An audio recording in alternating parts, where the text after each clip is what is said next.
Сабиздин баасы 100 сом, ал эми калган азык-түлүктүн баалары дагы күн сайын өсүүдө. Бул жетпей жаткан сып-суга суунун жетишсиздигинен улам.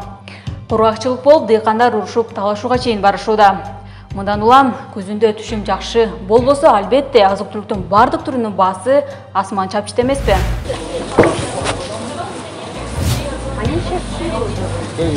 Сайыз канчадан? 90. Бул оптовый бада, я? Килограммындап деле бере бересиңер, э? Сайыз канчадан? 100 сом? Оптовый басабы бул? Же мындай? Оптовый керекпи? Мешок керек. Килограммдап 100 сом, э? Мешок керекпи? Мешок болсочу? 90 сом. 90 сом.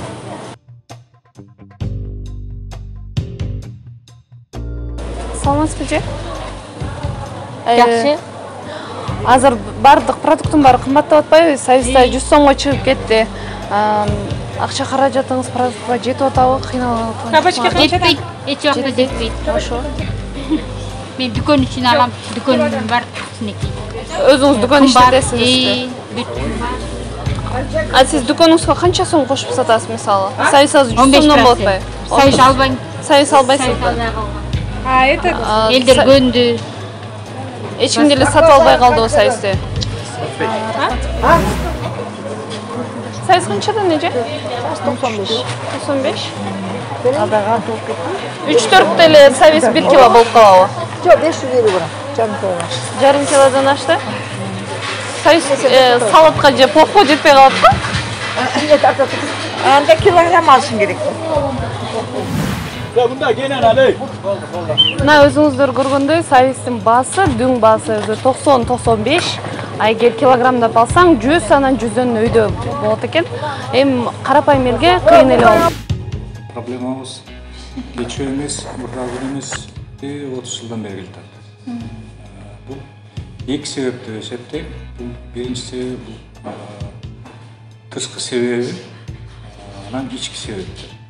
Бул тышкы себеби бул күндөн күнгө дүйнө жүзүндөгү элдин саны көбөйүп кетет. Мисалы үчүн жыл сайын 80 миллион киши көбөйөт. Бул бир. Экинчи жагы жылдан жылга күн сайын ушул айдоочу жерлер жеке эле Кыргызстанда эмес, дүйнө жүзүндө боюнча азайып келатат. Экинчи маселе. Үчүнчү маселе болсо ошо айылда турган жашоочулар, ошо жаштар өзгөчө айылдарды таштап шаарларга көчүп келип атышат. Яктын жана орусча айтканда урбанизация деп коет, жылдан жылга шаардын саны көбөйүп кетет.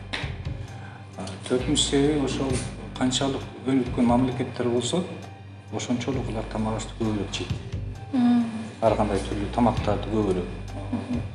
Неме деп коет, орусча айткандай золотой миллиард деп коет, алтын миллиард. Ошо дүйнө жүзү боюнча ошо өнүккөн мамлекеттер бул Америка Кошмо Штаттары, Европа, Араб өлкөлөрү, жанагы Япония сыяктуу мамлекеттер, Малайзия, Сингапур, ошолор өтө өнүккөн мамлекеттер, ошолор жылдан жылга тамак ашты көбүрөөк жеп, потребление деп коет да, ошончолук кереги бар кылган 80% элдер ошо биз мамлекетте ошого кирип калабыз.